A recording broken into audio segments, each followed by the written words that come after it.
while the US is falling apart, inflation is still rising, prices are out of control, there's a lot of homelessness, there's a lot of places where money could be spent fixing America that's going to Zelensky. So I feel like the US war machine feels the need to shift its focus onto China, which honestly it's been trying to do ever since the 2010s, especially after 2008, when China proved its financial sovereignty given how it was relatively unimpacted by the financial crisis compared to the rest of the world.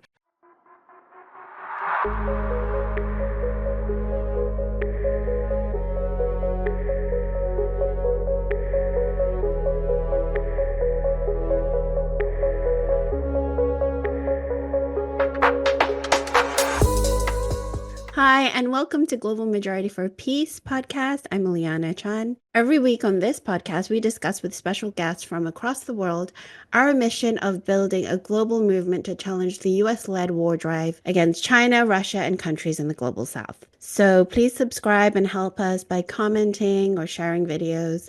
Also, we have currently lost our monetization. We're working on getting that back, but if you guys would like to support us, please do become a patron on Patreon. It would really help us. Like even £3 a month would help us sustain our work. Today, though, we are very excited that Xiangyu is back. We had him last year, pretty early on in this podcast run, but so much has happened. So I'll give a little intro. Xiangyu is an anti-imperialist rapper and political commentator based in Taiwan, China. He is the host of Strait Talk, a YouTube show and podcast which provides a deep dive into the Taiwan Strait, which he describes as a pivotal battleground between Western hegemony and Eastern resistance. Xiangyu, welcome back to our show. Hi, Ileana. Thank you very much for having me back on and giving me a platform to talk about some of the things that I'm about to get into, including one thing that Western media is not covering at all for some reason. Yes, I'm really excited to get into it. I'm very curious as to also why Western media isn't covering that. So we'll get into that. But for our first question, we'll start with a little bit of a geopolitical question. Basically, Trump's back. He's back, and his pick for a top cabinet job, Marco Rubio, claims China will invade Taiwan by 2030. JD Vance has also expressed the need to withdraw funding from Ukraine in order to focus on China and defend Taiwan. How much of this threat do you think is being felt amongst the general public in Taiwan? Let's put it this way. Last year, when the PLA was launching military drills of like unprecedented caliber, people here weren't really feeling anything or talking about much because I think the ruling party doesn't want people to know about how ill-prepared Taiwan is in a situation where hot conflict across the strait is started. But at the same time, I feel like on the American side, this is just fear-mongering to sway public opinion in favor of the Taiwan administration. I think you mentioned how JD Vance talked about how we need to pull back a little bit from Ukraine and focus more on China. And I think part of that is because the Ukraine situation has dragged on long enough and is very unpopular among the American public, except for some like liberal-minded like urban dwellers and like a certain type of like urban liberal. Most people just don't like the idea of US tax dollars going into a prolonged quagmire that they see no end of while the US is falling apart, inflation is still rising, prices are out of control, there's a lot of homelessness, there's a lot of places where money could be spent fixing America that's going to Zelensky. So I feel like the US war machine feels the need to shift its focus onto China, which honestly it's been trying to do ever since the 2010s, especially after 2008, when China proved its financial sovereignty given how it was relatively unimpacted by the financial crisis compared to the rest of the world. Now, like I said earlier, to be honest, I think people here in Taiwan are just living life as usual, and it is my opinion that the 2030 timeline is a bit dramatic. The Chinese mainland does have plans for eventual reunification, but it's not as people like Marco Rubio says. I recently did an episode on my show, Strait Talk with Xiangyu, on the Joint Sword 2024B military drill. I talk about how the PLA demonstrated its ability to enforce a blockade around Taiwan that the Taiwan administration cannot break through. And in that episode, I also talked about how I believe Beijing's plan is for the PLA's naval capacities to increase to the point where the US cannot penetrate the first island chain. Nobody, not Taiwan, not the US, could break the blockade. Because if you look at history, The way that Taiwan was conquered by the Qing dynasty from the remnants of the Ming dynasty was by enforcing a blockade. After a while, the grandson of Zheng Chenggong, the Ming loyalist who fled to Taiwan, just had to negotiate with the Qing. So I think the path that the Communist Party of China is pursuing is to demonstrate its capabilities while also building itself up economically. Because in the long run, they know that there's nowhere for Taiwan to go. The time that Taiwan had to declare independence was the Chiang Kai-shek and the Jiang Jingguo eras. Now, Chiang Kai-shek refused to declare Taiwan independent, and his son and successor, Jiang Jingguo, could not really deviate from his father on this issue. And it is my belief that once trust in US-led hegemony falls below a certain threshold, while the Chinese mainland proves beyond a reasonable doubt to the average person on Taiwan, like the average, not just like, people who are a little bit more like into politics, like political fanatics like me, meaning that it has to get to a point where fake news could not obfuscate this reality. I think once we get to that point, many people in Taiwan would want to reconsider our options. And that's how the CPC plans on enticing the Taiwan administration of the future to join negotiations. So I don't think the preference for peaceful reunification is gone, despite what appears to be heightening antagonisms. And at the end of the day, most people on the ground in Taiwan really just want to live normal lives and are far more concerned about, living conditions which have an immediate impact on the lives of their families than cross-strait relations, which a lot of people here feel like they have no control over and is just being used by politicians to gain votes. And I think this is reflected by the dwindling support of the ruling Democratic Progressive Party and the growing support for a third party called the Taiwan People's Party, which focuses far more on local issues like housing prices and inflation instead of cross-strait issues. Okay, so I think this idea of China invading Taiwan, the language of invasion, obviously is to justify what the US is doing, which is one of the things that they've done is actually they've signed a 2-year specialized training program for Taiwan's Navy with the Ministry of National Defense recently. So there's obviously an escalation there in terms of US troops' presence in Taiwan. How much of that awareness does the Taiwanese public have? Because there's also all these reports recently about a significant rise in soldiers requesting early discharge from the Taiwan military. So is that a direct consequence of what is really an escalation towards a hot war with China? It's not really being spoken about much, the first part, but the issue you raise about a lot of military personnel requesting early discharge is true for a number of reasons. It could be what you're saying, but the other reason is because the military is not where we get a lot of our support. So we can cut their benefits and that'll be fine. We don't care because they don't give us votes anyways. But then at the same time, they're also saying we need to increase our defense readiness. So they want to increase their defense readiness, but they're also cutting their budgets, cutting their benefits, which is pretty short-sighted method. Because I think the DPP's number one priority right now, it's not even the so-called what they call the defense of Taiwan, whatever. It's winning local elections in 2026 and the major election in 2028 for leadership.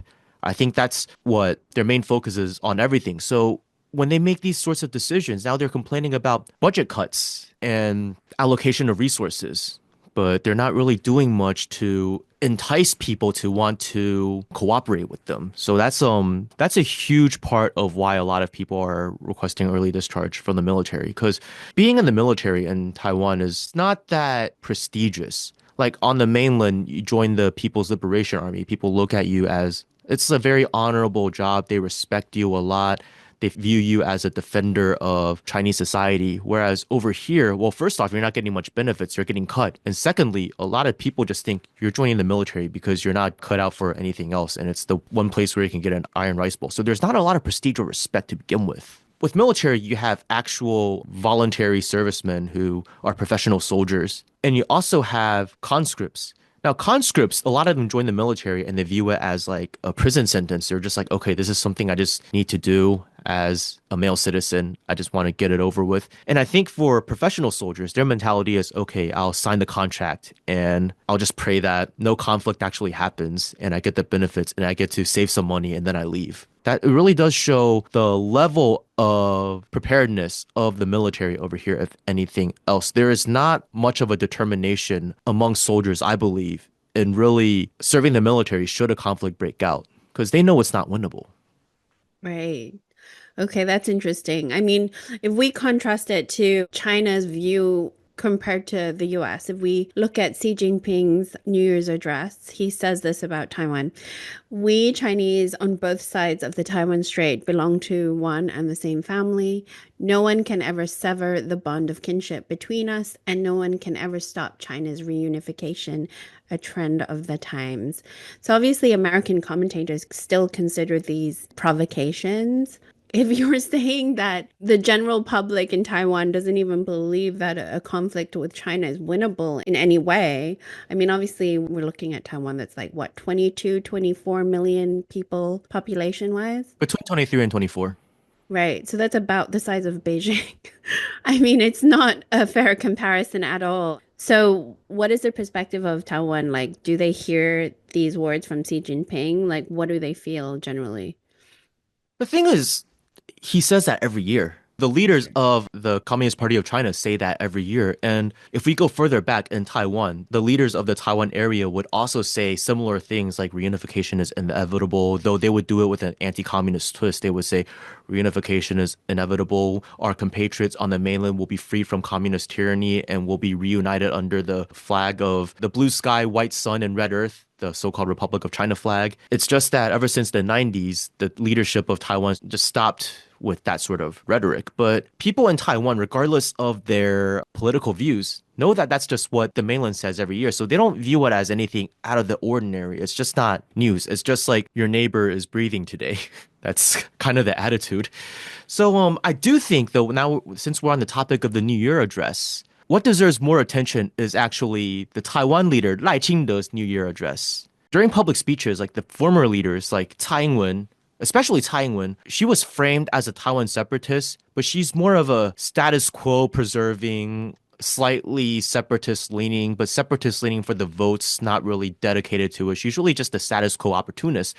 She would use the phrase like Taiwan, the Republic of China, which leaves a bit of ambiguity because you can either interpret it as her saying Taiwan is part of the Republic of China or that Taiwan is the Republic of China.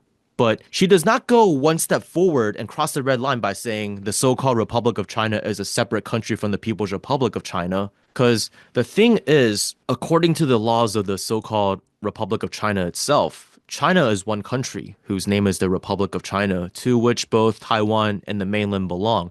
So if you are a Taiwan separatist, you actually are going against the laws on paper over here in Taiwan. It's just clearly they're not totally enforced. Needless to say, the so-called Republic of China's laws do not recognize the PRC as a legitimate state. However, the Cross-Strait Act does recognize the Chinese mainland as outside of Taipei's control and under the control of communists. Similarly, PRC laws recognize the PRC as China as one country called the PRC and that Taiwan is a part of this country. But it also recognizes that due to historical factors, Taiwan as of now is not under the administration of Beijing and is under the control of what they call the authorities of the Taiwan area. So, I mean, internationally, Beijing will reiterate that the PRC is the only legitimate Chinese government and they don't want the flag of the Republic of China to be waved at international sporting events. But on a certain level, it tolerates the Taiwan administration internally operating under the framework of the so-called Republic of China because there is one very important point of unity. That is, whether you're looking at the PRC constitution or the constitution of the so-called ROC, both sides claim that China is one country, no matter how you define it. Now, Lai Ching-te, the current leader, during both his inauguration in May as well as his speech on October 10th of last year, broke from this understanding and said that the Republic of China and the People's Republic of China are not subservient to one another. So not only is he provoking the Chinese mainland by endorsing a two-state framework between Taiwan and the Chinese mainland, but his statement also goes against the very laws of the Republic of China from which he himself derives his power. So I would actually argue that in the context of all of this, Xi Jinping, by making the New Year address as normal, is actually doing the opposite of a provocation because one side is not going through the legal process of making a unilateral change, but it's teasing it the way Lai Ching-te is communicating. And that, from Beijing's perspective, is a form of provocation, yet New Year's address, Xi Jinping, President Xi is still acting normal. Now you look at Lai Ching-te during his New Year address.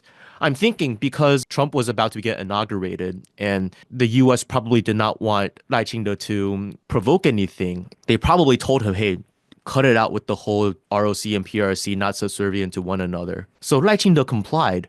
But he complied by also just removing any mention whatsoever of the so-called Republic of China, which is kind of ridiculous because legally over here in Taiwan, at least internally, he's the so-called president of the so-called Republic of China. Could you imagine the US president during a speech making absolutely zero mention of the United States of America? So all of this tells us that Lai Ching-te is a separatist at heart, but he is prevented by his own laws, the international situation, and the lack of popular support towards him in Taiwan to really make concrete moves towards Taiwan separatism other than from him making provocative statements. And the fact that we suspect that the US probably told him not to, make any sorts of provocative statements about the so-called ROC and PRC not being subservient to one another shows us that the US, while it is stirring up tensions in this region, still does not actually support full-on Taiwan separatism. It just wants there to be enough tension to prevent reunification and a break in the first island chain. That's interesting. Basically, they're trying to have their cake and eat it too, but it seems like there is sort of escalations on the horizon with maybe the new rhetoric coming out of the US, would you say? Well, it's not new. Definitely nothing new. I mean, when Hillary Clinton was Secretary of State, she was the one that was doing the whole pivot to Asia thing. And I think the US actually wanted to pivot to China much earlier than that, but then it got entangled in the Middle East in the early 2000s. And I think the US was really kind of vigilant after looking at the financial crisis of 2008. The fact that China was relatively unscathed from the global financial crisis meant that there was a certain degree of financial and economic sovereignty that I guess what some people would call the US deep state would find intolerable. The US logic is always you can be as powerful as you want, but only up to the point where you're number two. You cannot become number one. That's definitely true. We have seen that with Japan, obviously. Yes, Japan was easy to take care of because it's a small country. Right, yeah. And then with South Korea that benefited from, well, it's basically a US colony, so it did benefit somewhat economically from its ties to the US, which brings us to what is going on in Taiwan. I mean, because there are some parallels here, and this is the real reason, the real secret reason, not so secret reason we wanted to have you back at this time. On January 11th, more than 150,000 people protested. You mentioned this, Taiwan People's Party, TPP founder Ko Wen-je, ongoing persecution. We had Professor Anna Malindog on at the end of last year to talk about what's happening in the Philippines and how the dynamics on the ground are being influenced by US interference and interest in escalating the Cold War against China. Can we start with explaining what is happening right now in Taiwan? And then we'll talk a little bit about maybe the geopolitical aspect of it and how it's influencing everything. Well, I think what's interesting is you mentioned Korea and the incumbent party, the ruling party, the DPP, Democratic Progressive Party, actually made a post on Threads in support of South Korean President Yoon Suk-yeol's martial law, only to delete it 20 minutes later because of pushback. Now they were saying, "Oh, we definitely feel you, President Yoon. Your legislature is also dominated by shady forces, just like we are, paralyzing the judiciary. They are cutting the budget. They are doing this, this, and that." Which is they were just doing things that normal opposition parties in liberal democracies do.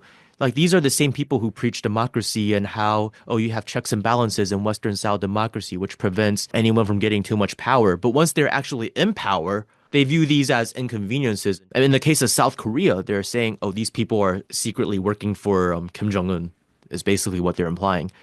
Now, over here, in a similar situation, Lai Ching-te got leadership, but the legislature is in the hands of the opposition, the KMT plus the TPP. So now they're also saying, oh, these people are agents of the Communist Party of China.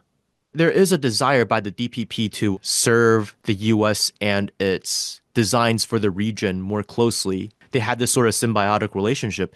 And right now, the opposition parties being, in the opposition are scrutinizing it more like, hey, how are you spending our taxpayer dollars? What are you doing behind closed doors? What are your little backroom deals? We want more transparency. So obviously the DPP does not want to be exposed in such a way, so it's going to accuse its opposition of working for the Communist Party of China.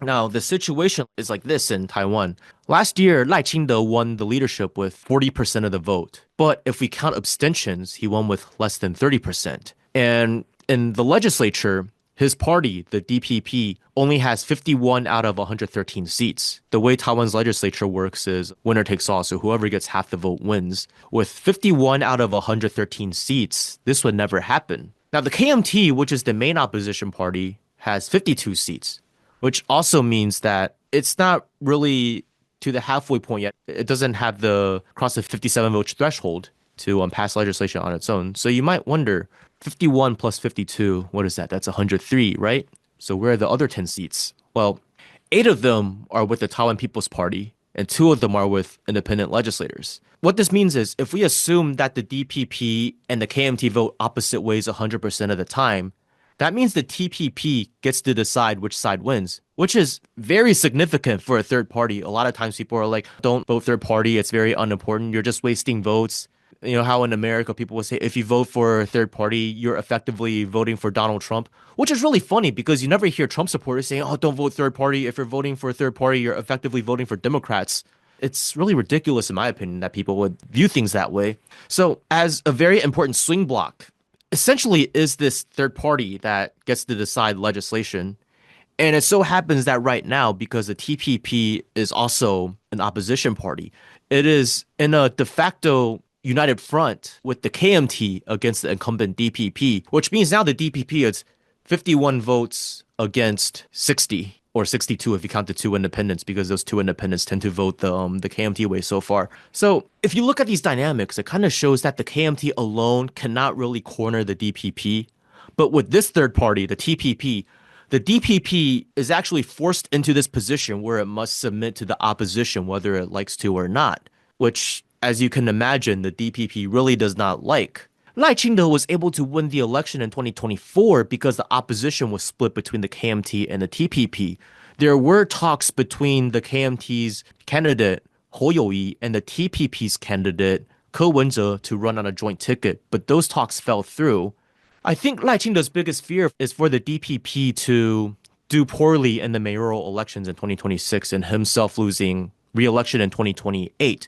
Because unlike in 2024, now the TPP and KMT actually have experience working together. They're getting a feel for each other. They understand each other. There is this sort of mutual understanding that they did not have before. So if these two parties collaborate in the elections, Lai Ching-te is pretty screwed. If the DPP and Lai Ching-te were as democratic as they claim to be, the solution would be to use these years to try and rebuild trust among the people, win their support, and do well in the next elections. But the path that he's taking is to try and bury this powerful third party by carrying out a character assassination against the TPP's founder, Ko Wen-je, and 2, to throw him in jail. And at the same time, like in the next few months, we're going to see a huge wave of recalls. The DPP is going to try and recall all KMT and all TPP legislators. I mean, good luck with that. You're pretty unpopular right now. I mean, the threshold for recalls is pretty low in Taiwan. So the DPP's mentality is, we can lose elections, that's fine. We'll just launch recalls. So I think it's getting the opposite effect though, because the people in Taiwan on the ground are looking at the way the DPP is behaving and they're thinking, wow, this is green authoritarianism. Green is the color of the DPP. And as a visual guide, people who don't know Ko Wen-je, he's this guy. Yeah, this is the founder of the TPP, former Taipei City mayor. And I suppose this is where you want me to talk about how exactly the political persecution is being carried out. Just before that, I think for me, yeah, let's get into that. But I just want to understand a little bit more about what the TPP stands for. Hmm. What are the difference between the TPP, the KMT, and the DPP? I mean, that's a lot of, that's a whole alphabet there. Yeah. But what are the Yes. differences? My understanding of the DPP is that it is extremely pro-US, Yes.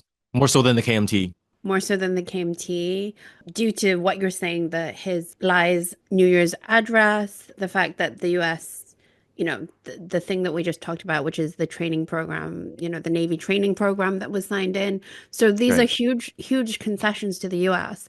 So that's my understanding of the TPP. If you want to add anything to that, but I'm a little unclear about how the TPP and the KMT, where they stand. To be honest, I think all three of them are objectively status quo parties, though I think the DPP nowadays is willing to push the envelope a little bit because they were born out of the liberal opposition movement against the KMT in the 1980s. So their origins were like kind of center left. We are against authoritarianism. We want the end of Taiwan's martial law. We want liberal democracy, all of that good sounding stuff. And then turns out martial law ended much sooner than they expected, so they needed to differentiate themselves from the KMT. And that was when Taiwan separatism became like a package deal with all of the other stuff that the DPP was supporting. If you look at their flag, it is the island Taiwan on a cross. It's a cross because they say they bear the cross of democracy or whatever. So its supporters, I would say, a lot of its supporters support Taiwan separatism, whereas the KMT, I mean, the KMT in the past was also pro-US, but in a really weird way. I think they had I would call them frenemies. They had this working relationship. The KMT relied on the US for support. The US relied on the KMT to maintain its interests in the region. But the KMT also had too many ideas of its own. Like it did not like the US constantly telling it what to do. It really did not like the CIA's constant interference in Taiwan. But before the 1980s, if you were a foreigner, a Westerner living in Taiwan, you had your phones tapped by the KMT because the way they worked was they assumed you were CIA first. And it's like, well, we'll make this assumption and then we'll talk later, which, to be fair, is a very fair assumption. I mean, the KMT was willing to try and do a covert nuclear weapons program behind the US's back because it was like, we can't trust the US. We need our own nukes so we can actually have a say in our regional affairs.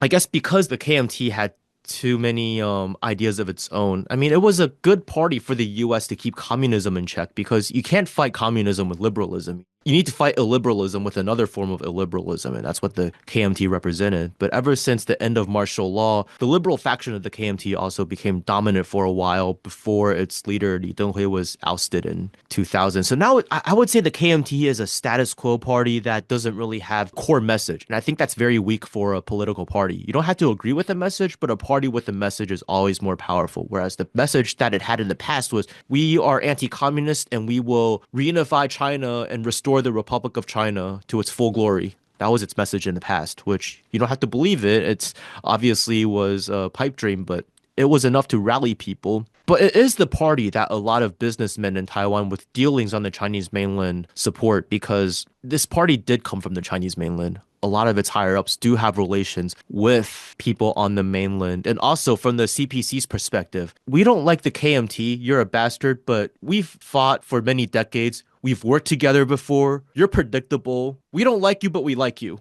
We like you more than we like the other people. We like, at least you say you're Chinese and you're not like promoting Taiwan separatism.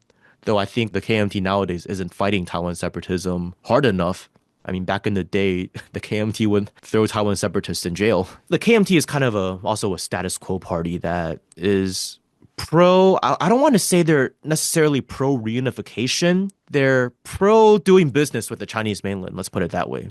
The TPP is a new party. I would say it's a little bit more like left-leaning populist, saying, hey, let's not let the issue of cross-strait relations, like reunification, independence, hold our politics hostage. Let's work on what's real because neither reunification nor separatism is going to happen today or tomorrow, but our everyday lives are still going to have to carry on. So we need to focus on the issues that the people on the ground care about, like housing prices, inflation, wealth inequality. And this is a winning message for the crowd that's 40 and below. I think a lot of the DPP supporters are like at this point liberal boomers because they have memories of the days of white terror and martial law, and they remember the liberal opposition movement as bringing liberal democracy to Taiwan. But if you're our age, that's a thing of the past. We're not going back to that. So if the DPP today is becoming what it once fought against and it is overstepping legal boundaries and conducting what we feel is lawfare, then we're going to oppose it. That's the way a lot of the TPP supporters feel.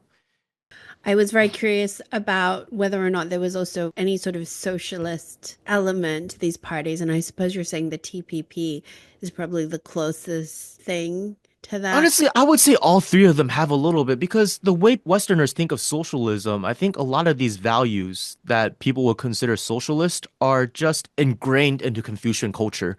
Like there is this understanding that, okay, there's filial piety, but as parents, you also have expectations that you need to live up to.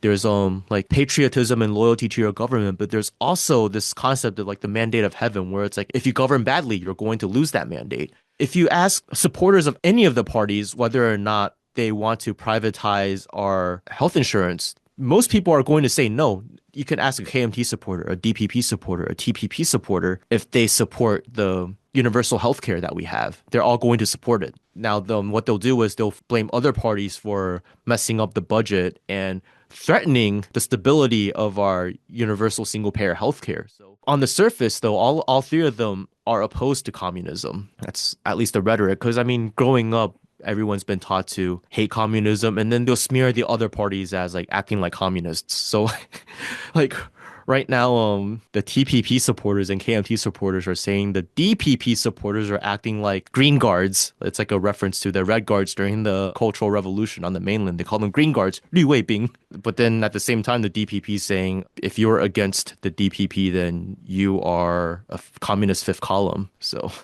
it is what it is. So yeah, the anti-communist propaganda is still pretty strong over there, even if there's socialist elements Yeah. to, yeah, okay. Okay, that's interesting. I was really thinking of Taiwan as this like completely capitalistic country. So it's good to have that adjustment for me. Wait, can I add something to Oh, that go though? ahead. You Yeah. know, when Taiwan was building up its economy and rapidly industrializing, that happened during the 70s and 80s. You know who was in charge of Taiwan during that period? No, actually. Jiang Jingguo, who was the son of Chiang Kai-shek. Now you think of Chiang Okay. Kai-shek as this like super right-wing guy or whatever. Well, he died in 1975. His son took over. His son Jiang Jingguo, do you know where he spent 12 years of his life and where he was educated? Are you gonna say China?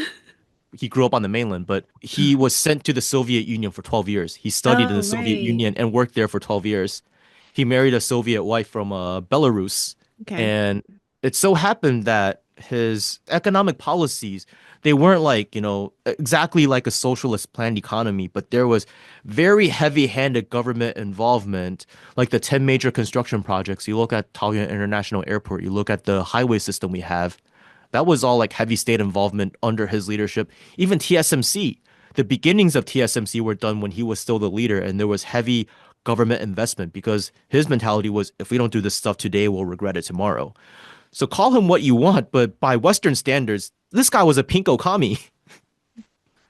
Wow, that's really interesting. I never thought of Taiwan in that way. Like the narrative from the West is that it's, a capitalist democratic alternative to China.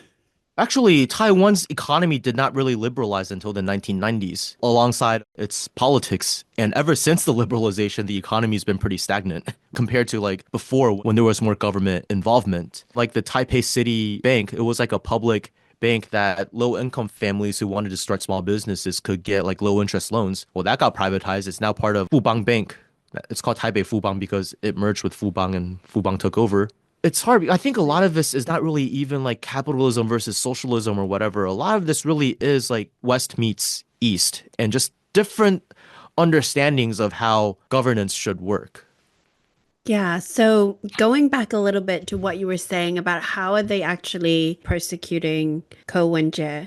On August 31st of last year, Ko Wen-je was detained under suspicion of corruption during his time as Taipei City Mayor. There is this development company called Core Pacific Development, and they wanted to construct this building project called Core Pacific Plaza. Now, in order to build this project the way that they wanted it to, this plot of land that they had needed to be rezoned so that the structure could be built a certain way. That's just how zoning regulations in cities work.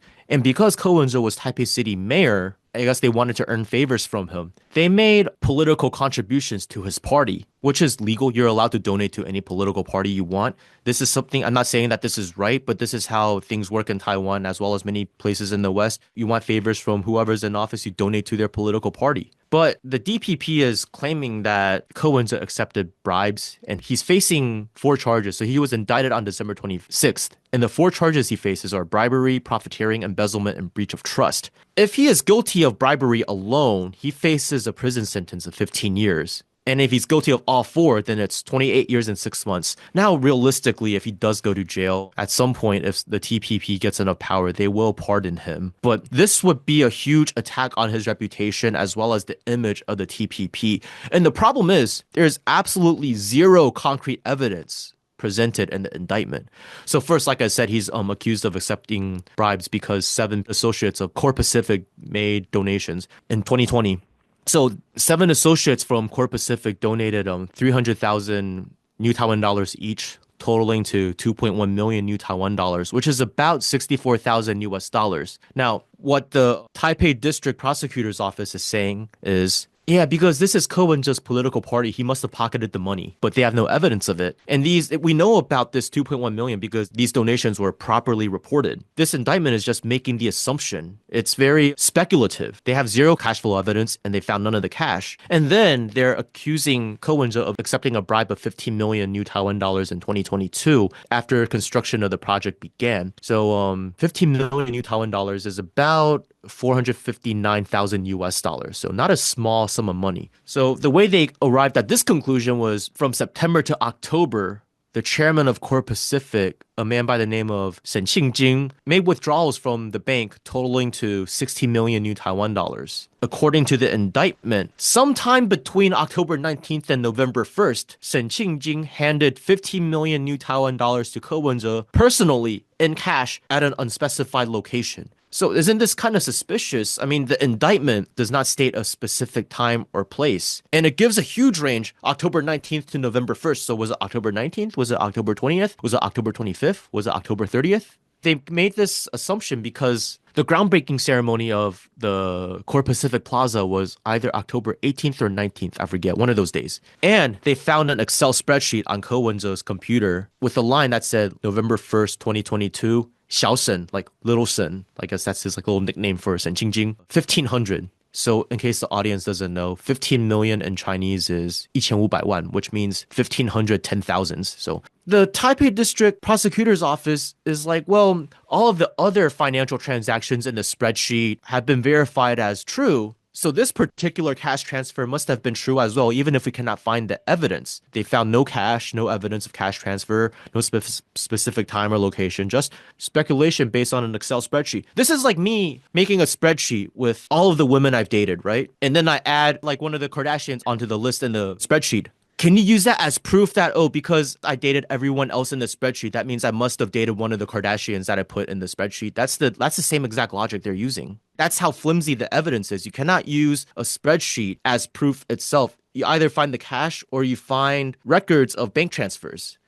Right. So they have very flimsy evidence right now. Is there any sort of updates on how it's proceeding, though?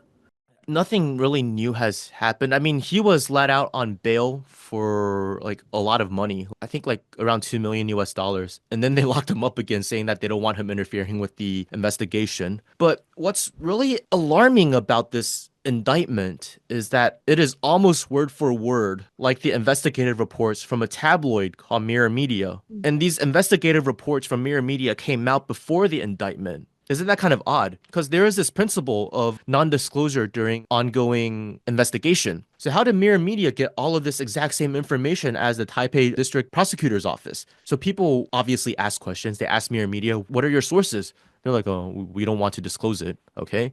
They asked the Taipei District Prosecutor's Office, have you guys looked into their sources? How come they have all this information you do? And they're like, well, because we know they did not get the information from us, there is no need to investigate. Well, I feel like during a good faith investigation, if this investigative journalist somehow has sources that you don't have access to, Shouldn't you look into it? But they're just saying, no, they didn't get this information from us, so we're not looking into it. So, of course, now people are very suspicious that the government that's run by the DPP was working with mirror media, giving them information to report, to sway public opinion, as well as using the legal system, the Taipei District Prosecutor's Office, as a tool to conduct lawfare and put away a perceived political threat. So I think in any sort of liberal democracy, people who are not hypocrites about being pro-democracy or whatever would find this to be very suspicious and very anti-democratic. And it's the kind of stuff that they would accuse like so-called authoritarian regimes of doing. So the reason why I wanted to come on your show and talk about this is because there's a total media blackout. Why is it that Western media does not want us to know these things? Because much smaller protests that are mobilized by the DPP do get coverage in international media. But 150,000 coming out in protest of the incumbent party over here is somehow not mentioned. And it's not because Western media does not have reporters on the ground here, because ever since 2019 and COVID, a lot of journalists based on the Chinese mainland and in Hong Kong have relocated to Taipei. So they have people on the ground here. How come they're not making any reports? Yeah, I think one of the things that is really weird about it is just before this, and you were actually in Korea at the time, right? When they had these huge protests.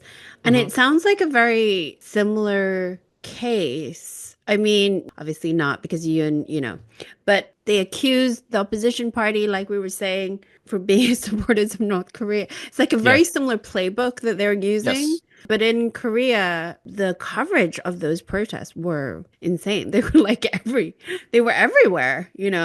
Well, I think if you go to the point where you're trying to enact martial law and there's actual like military being deployed to try and enforce it, while at the same time nobody knows exactly what's going on, like even a lot of the soldiers themselves were kind of confused. I think that does cross a certain red line and they're just like, okay, we kind of have to report it because there's no way to spin it. It is what it is. Okay, so you think that's what it is because that's why there is like nothing on Taiwan is really just like it's not extreme enough at the moment. I mean, is there ongoing protest? Well, it's not an ongoing protest. That was like the first. I feel like that protest was a warning to Lai Ching-te, saying that we can rally this many people to come out. Because if you look at the DPP sponsored protests last year outside of the legislature, which were not attended by nearly anywhere as many people as the January 11th protests were, they had things, they were like offering like free food and free drinks and all that stuff. So a lot of people might have just gone for the free stuff. I was traveling on the mainland, but if I were in the vicinity, I might just go and get free stuff and leave, you know? But this Kowenza, well, it's not really a protest in favor of Kowenza. It's more of a protest against the miscarriage of justice. There was no such thing. They didn't offer free food or free drinks. I think it was a warning to the ruling party that despite not offering these goodies, we could get this many people to come out on a very cold day, and there was a little bit of rain. It was also the fact that if this were reported on, then they would also have to talk about what it is that the people were protesting, get into all the details, and it would fly in the face of the image that they've carefully curated for the current Taiwan administration, which is they are defenders of freedom and democracy against the tyrannical communist China, you know? Because you look at places like Russia, Navalny, the media would not stop talking about Navalny. Hey, this is somebody who ran for so-called president last year, and they're locking him away on these flimsy charges. It's pretty unheard of in Western democracies. Right. I think you're right. It doesn't fit into the narrative that the West wants about Taiwan. Taiwan Yes. is the beacon of democracy, and in this Cold War against China, we've got to have Taiwan wanting the freedoms of a democratic country just like the US. And so it doesn't make sense in the Western narrative really to cover this, right? Because then they're sort of exposing how that's false. So that makes sense, I guess, in terms of that. But if they could bring out 150,000 people to protest this, and it doesn't seem though like Ko Wen-je, they're not going to let up on him, are they? In terms of lie, like they are continuing with this trial, even with their flimsy evidence. What do you think is going to happen? I really can't say. What I will mention, though, what was really powerful about the protest was among the speakers were some founding members of the DPP. One of them is this guy named Lin Zhengjie.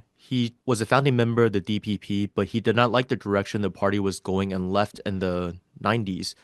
But he said on stage, I never thought I would share the stage with the party that I once fought, the KMT, and speak out against a party that I helped found. And that it saddens him to say that the DPP and his friends who are still in the party are becoming increasingly unrecognizable to him. And he never thought there would be a day where he would sympathize with people inside the KMT.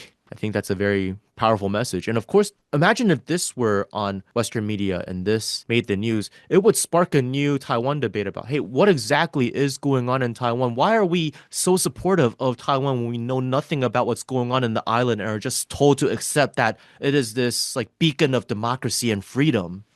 While this is happening, is there any sort of indication amongst these political parties or discussion amongst these political parties about the quite precarious position Taiwan is in being used as a pawn against China? I think this is a little bit more sensitive, and there are people like political commentators who talk about this, but official representatives of political parties are not saying this as much because they're already getting accused of being agents of the Communist Party of China. So it's one of those things that you strategically probably don't mention as much.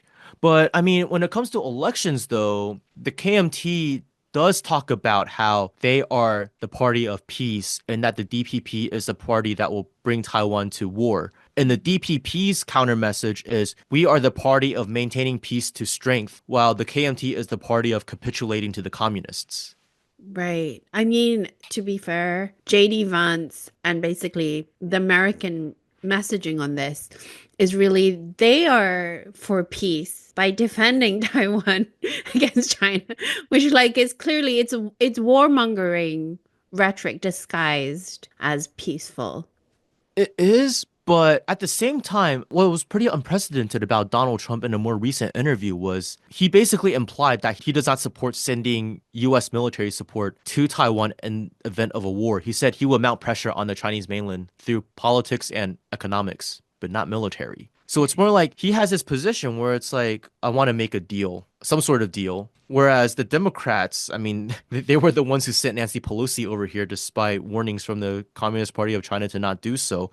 And by doing so, I mean, yeah, PLA did not shoot down her plane, but they used that as a justification for ramping up military drills to levels that were unprecedented at the time. Like they were actually like surrounding the entire island, which they did not really do before other than during the 1996 crisis, which is very short-lived. But US hegemony and imperialism manifest in slightly different ways. And let's also not forget that the Sunflower Movement, which was essentially a color revolution sponsored by the NED and all that, was a part of Hillary Clinton's pivot to Asia. Obama was in office at the time. That was when a lot of color revolutions were happening. Like 2014, you had the Umbrella Movement in Hong Kong. You also had the Maidan coup in Ukraine. That set the stage for a bunch of future conflicts to happen. So that is why I do not think that the Republicans coming to office really changes the landscape of cross-strait relations too much. Taiwan is also in a place where it has more leverage than Ukraine because it is in a very strategic location on the first island chain with the Chinese mainland. The US actually fears a Taiwan becoming too close with the Chinese mainland, which is why they launched that color revolution against Ma Ying-jeou in 2014 through the Sunflower Movement, because he wanted to further incorporate the two sides economically. So, I mean, there is a level of fear that the US has over the leaders of Taiwan making decisions that do not benefit the US. Whereas in the situation between, say, Zelensky and Russia, well, Russia, it seemed, was backed into a corner by NATO expansion, whereas militarily, economically, politically, every year that passes, the Chinese mainland becomes stronger. So it feels like the US is actually the one on the defense when it comes to maintaining regional interests. I mean, I wouldn't say defense just because what are they doing there really? I know, but from their perspective, they're on they're on the retreating end. Like they're Right. not the They're side on the that's decline, I think. yeah, yeah. But I think one of our main fears, I think, as anti-war sort of activist people, part of the anti-war movement, anti-imperialist movement. I think one of the fears is that as the US empire is on the decline, that's when they get the most belligerent and the most kinetic. We enter sort of like a kinetic war situation. That's why I feel the People's Liberation Army, the Communist Party of China, are staying calm and collected, and they're not Yeah, making any sorts of provocative statements. They're demonstrating their capabilities, but they're not actually provoking things. And they want to demonstrate to the US that, hey, we have these capabilities. These are right. objective capabilities. It's not just a matter of, oh, we have more willpower. No, we have both the willpower and the ability to thwart off any attempts on us because this is our backyard. You are coming from the other side of the world. It's not us trying to go to North America and stir trouble there. It's you guys coming over here. The playing field's in our advantage. And let's not forget what the Chinese People Volunteers managed to accomplish in Korea back in 1950 to 1953. I remain more or less optimistic when it comes to this part of the world. Now, I cannot say that my optimism can be equally applied to other parts of the world, but Yeah, okay, that's good. I mean, I am not optimistic about Trump necessarily. I uh-huh. understand his rhetoric does sort of suggest, you know, a lot of people think that Trump is an isolationist and he's like anti-war. But I hmm think that judging from what happened last time, there's no real evidence that he is anti-war. Actually, he's hmm very capable of escalating things, but I just don't think that there's a necessarily a huge break from the Democratic Yeah. Party. That's the main problem, really. It's just hmm a trajectory that's going, I think, warmongering. Regardless of who becomes president. Yeah, exactly. That's the scariest thing. But I think what has been actually interesting, if we could like end on a slightly lighter note, we did go into a really deep dive, and I think I understand a lot more about Taiwan. I can't believe how ignorant I was about Taiwan before that. I think that's Before. why I do what I do because it's an important piece of the puzzle to understanding Sino-US relations and China in general, just because of the way history played out. But the thing about Taiwan is it's very difficult to figure out where to start learning. And I had the trouble of figuring out where to start talking about it because there's so many misconceptions on both the pro and anti-China sides of the debate. They'll look at issues like the 228 incident and assume that it was indigenous genocide carried out by the KMT when indigenous people were not involved in it at all. It's just because the way that certain groups of people in Taiwan were translated into English as native Taiwanese that people got Mm. that sort of perception, for example, which I will talk about next month on my show for people listening and wanting to learn more about the 228 incident. Yeah, that's a very controversial incident too. So I think I'll be interested in watching that. But yeah, so to sort of end on a lighter note, Red Note, TikTok was away from the US for 14 hours. Only 14 hours, but they only Hey, had that's like a longer than 90. Yoon Suk-yeol's martial law. Oh yeah. And I think to some people felt more important. But it's actually only an extension of like 90 days. So it could actually go away completely. I think though that the migration to Reno is actually really interesting, you know, for a few reasons. One, Chinese is very difficult. It's a very difficult language. So Mhm. to see these Americans actually like be on Red Note for like 24 hours and be able to speak some Mandarin was quite impressive to me. But what are your thoughts on Red Note? You know, a few years ago, one of my friends in Beijing told me that he feels that the Chinese firewall at this point protects the sensitivities of Westerners more so than it protects Chinese sovereignty. And I didn't really understand it back then, but now it's like, I kind of understand it because now you have people just going on the Chinese app. Because I think there's this idea, there's not too many Chinese mainlanders going on like apps used on the outside internet. Like they tend to be the exception. They're people who have been educated abroad or speak English or whatever, or maybe have a little bit of a rebellious streak in them to go on there, or they have friends that are abroad and they want to maintain contact. So because there's not that many, it's easy for people to think, oh, these are just, operatives sent by the government to give a certain image of China that they want. But then you go onto an app used by everyday Chinese people, it's very difficult to make the claim that all of these users were put there by the government to project a certain image of China. So they're seeing how people live. I think a lot of people have this idea that China is a very, very backwards and undeveloped country. And for sure, there are areas that are more impoverished than others whose standards of living are nowhere near as good as places like Beijing or Shanghai or like Chengdu, Chongqing. But the overall trajectory is standards of living are rising. And even people who left China like 20 years ago, they go back and it's just like, it's a whole new world. There's like whole entirely new skylines. The way people use technology is different. You have these fancy electric vehicles that make Teslas look like really cheap pieces of like plastic. Like the interiors are like on Teslas are terrible compared to like BYD, and BYD's cheaper. So it kind of showed them, wow, they're exploring, short of actually coming to China, they're exploring China on their own accord and just interacting with regular people who, I guess, would not, the type of people who typically would not use VPN to go on like Instagram or the international version of TikTok. So that's really shattering a lot of myths about China. And at the same time, a lot of people in China have these view America with this rose-tinted goggles because first of all, there's Hollywood and there's also, the way Chinese people think is if we go abroad to America and if we're not doing well, we're still gonna let our family back home feel like we're doing well because we don't want them to worry about us, right? And because of the linguistic barrier, they're not going to look at a lot of everyday posts from Americans because Americans are also not really going on these Chinese apps. It's almost like the 21st century of ping pong diplomacy, almost.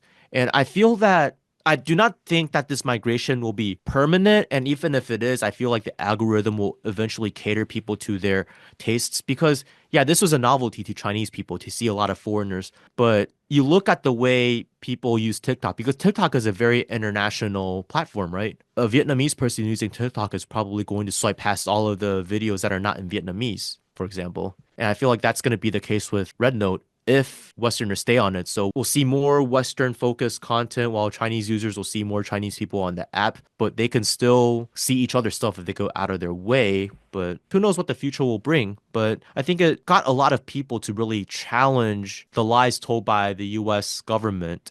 And also, what really amazed me was like, if it were Zoomers saying this, it's like, whatever. But you have like boomers filming videos like going, all my life I was told that China was this very terrible, evil dictatorship and that people there were really poor and like eating rodents to get by. But now I'm looking at it and I feel like they can actually afford their groceries. And I realize the people telling me to hate China are the actual problem. I think that's change is possible. I think that's the whole takeaway from the situation. I think it was a pretty positive development. But at the same time, though, it makes me wonder. It's like, man, growing up, I would talk about Chinese things to my friends all the time. They never cared, but all of a sudden they care now.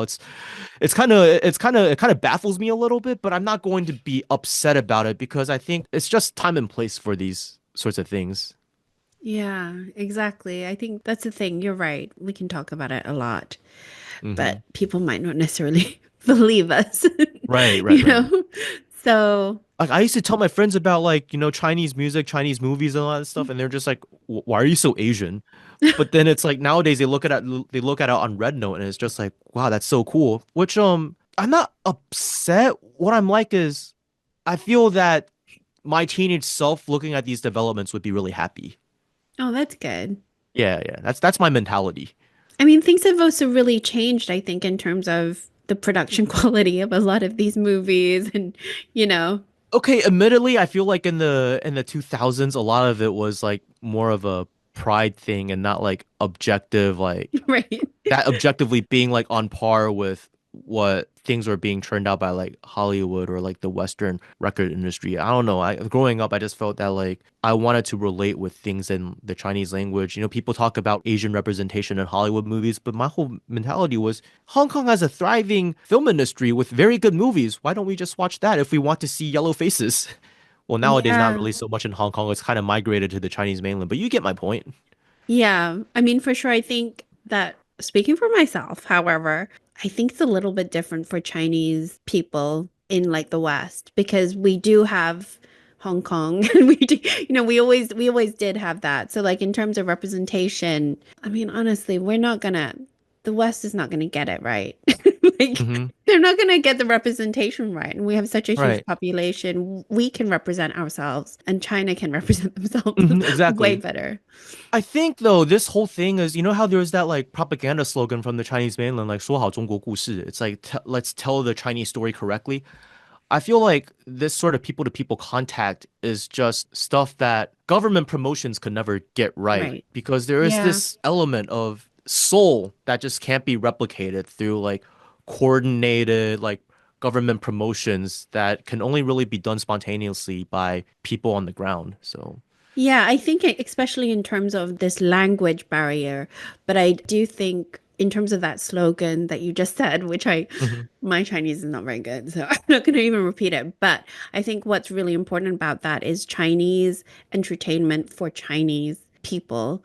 Like, mhm, you know what I mean? Like really good historical narrative stories about their history. I find that really, I mean, first of all, great. You know, mhm, if I want to work on my Chinese, it really helps me to watch things yeah, like that and to get a more different perspective. Because mhm, from the West, you're always going to get, very prejudiced right. depictions of that. So I love that about the new Chinese productions. There's another thing though. A lot of these movies and a lot of these interactions, they're not really political in nature, and I feel like that has a stronger Right. political effect than something that's like overtly political, like oh, like this government grade did this. Yeah. Where I think in the Western mind, it's just like, wow, you're just repeating propaganda. Even though Right. it's a lot of it is true, a lot of people do feel that way, but to the Western audience, that's how they feel. Whereas Westerners, like them just seeing normal people showing, hey, this is the meal I cook. Hey, if you're feeling period cramps, this is how we Chinese women remedy That it. was really And you good. have like Yeah, I was you into have these those. Western women doing the stuff that like Chinese women do when that time of month comes, they're like Yeah. avoiding ice, drinking warm water, and they're saying, hey, this really helps. So I think this sort of cultural contact is, yeah. Yeah, the cultural exchange in that way is really lovely. Speaking of Chinese music, the last time we spoke, you were working on is it your second album, a new album? It should be my third. Your Yeah. third album, sorry. And what's the status of that? Half of the songs are recorded and the other half is mostly written. I just Okay. finished writing a song yesterday.